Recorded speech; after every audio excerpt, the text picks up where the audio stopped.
Bismillah ar-Rahman ar-Rahim. Welcome to the second lecture of Law of Equity. آج کا ہمارا topic ہے Explanation and General Conditions for Application of the Maxim He who seeks equity must do equity. یعنی کہ جو بندہ انصاف کا طلبگار ہو اسے چاہیے کہ وہ خود بھی انصاف کرے، وہ خود بھی ایکویٹی کرے. اس میگزم کی وضاحت اور اس کی اپلیکیشن کی جنرل کنڈیشنز کن حالات میں یہ اپلیکیبل ہوتا ہے، آج کے لیکچر میں زیر بحث آئیں گے. Maxim he who seeks equity must do equity. دوسرے الفاظ میں ہم کہہ سکتے ہیں who comes to equity must do equity. دونوں کا مقصد اور مفہوم ایک ہی ہے. ایگزامینیشن پوائنٹ آف ویو سے اگر ہم بات کریں تو یاد رکھیں کہ اگر دونوں میں سے کوئی بھی میگزم آ جائے، ان کی explanation, application, introduction, meaning, limitation etcetera بالکل سیم ٹو سیم ہیں. تو آتے ہیں انٹروڈکشن کی طرف. Variously stated in decisions of equity used as cardinal and fundamental principle. یعنی یہ وہ میگزم ہے جو کہ ایکویٹی کی جو فیصلے کیے جاتے ہیں ان میں بارہا دہرایا جاتا ہے اور اس سے ایکویٹی کے بنیادی قانون کے طور پر استعمال کیا جاتا ہے. It's one of the oldest and best settled maxims. پرانے اور بہترین طریقے پر فٹ آنے والے میگزم میں سے یہ میگزم ایک ہے. It's considered as a source of every doctrine in equity jurisprudence. Equity jurisprudence میں جو قوانین لاگو ہوتے ہیں، جو قوانین استعمال ہوتے ہیں، ان قوانین کا بنیادی ذریعہ اس میگزم کو قرار دیا جاتا ہے. اس میگزم کی میننگ کیا ہے؟ It means that the plaintiff must himself be prepared to do equity if he wants to obtain equitable relief. اگر پلانٹف یعنی مدعی، دعویٰ کرنے والا شخص ایکویٹیبل ریلیف لینا چاہتا ہے تو اس سے لازمی طور پر خود بھی ایکویٹی کرنے کے لیے تیار رہنا چاہیے. کسی بندی کی اگر حق تلفی ہو جائے تو اس کے عوض وہ ہرجانہ لینا چاہتا ہے تو اسے یاد رکھنی چاہیے یہ بات کہ وہ خود بھی کسی دوسرے کی حق تلفی کرنے کے عوض ہرجانہ دینا پڑتا ہے. یعنی کہ قانون یہ اجازت نہیں دیتا کہ آپ کو ایکویٹی مل جائے اور آپ جو ظلم کریں، جو زیادتی کریں، کسی کی حق تلفی کریں، اس کے عوض آپ کچھ بھی ادا نہ کریں، بلکہ اگر آپ داد رسی لینا چاہتے ہیں تو آپ کو داد رسی دینی پڑے گی. کن صورتوں میں یہ میگزم اپلیکیبل ہے؟ جنرل پرنسپلز اور conditions for the applicability of the maxim. Number 1. Time. It means that the plaintiff must do equity at the same time. It should not take longer time.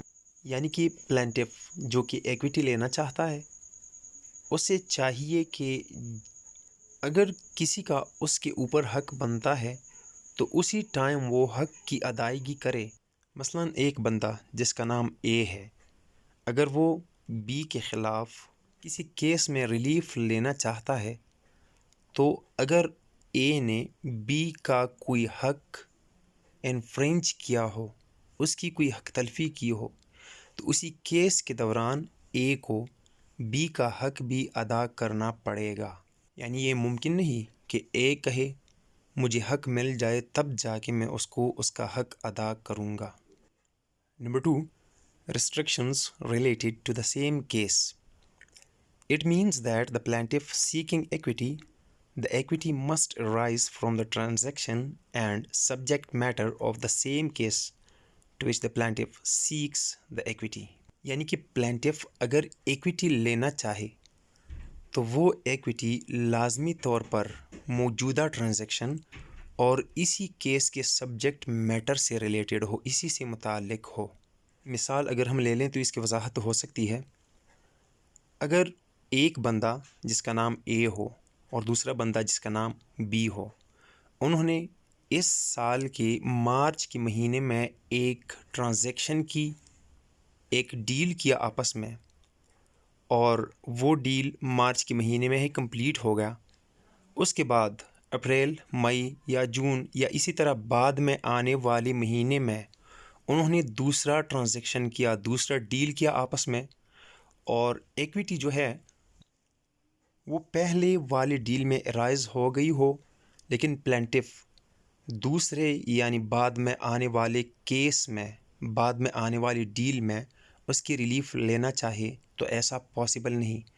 جس transaction سے، جس subject matter سے equity arise ہوتی ہو، equity بنتی ہو، اسی transaction میں equity لینی پڑے گی۔ Number 3، notice defeating equity. This maxim is inapplicable to protect defendant who acted with full knowledge of an adverse claim۔ اس میگزم کا جنرل اپلیکیشن جو ہے وہ یہ ہے کہ جو پلینٹف ہے اور جو ڈیفینڈنٹ ہے دونوں کو ایکویٹی ملنی چاہیے، لیکن یہاں پہ ریسٹرکشن یہ ہے کہ اگر کوئی ڈیفینڈنٹ پلینٹف کے خلاف اپنی فل نالج کے ساتھ، بالکل جانتے بوجھتے ہوئے کوئی ایڈورس کلیم کرے اور اس نے کام بھی ایسا کیا ہو جو کہ اس کی ایکویٹی ختم کرتی ہو پلینٹف کے خلاف، تو یہاں پہ ڈیفینڈنٹ کو ایکویٹی نہیں ملے گی۔ صرف اور صرف پلینٹف جو ہے اس کو یہ حق حاصل ہوگا کہ وہ ڈیفینڈنٹ کے خلاف ایکویٹی حاصل کرے۔ Next, conduct of suit. This means that the adversary has fair opportunity and means to defend and must continue to do equity during the litigation.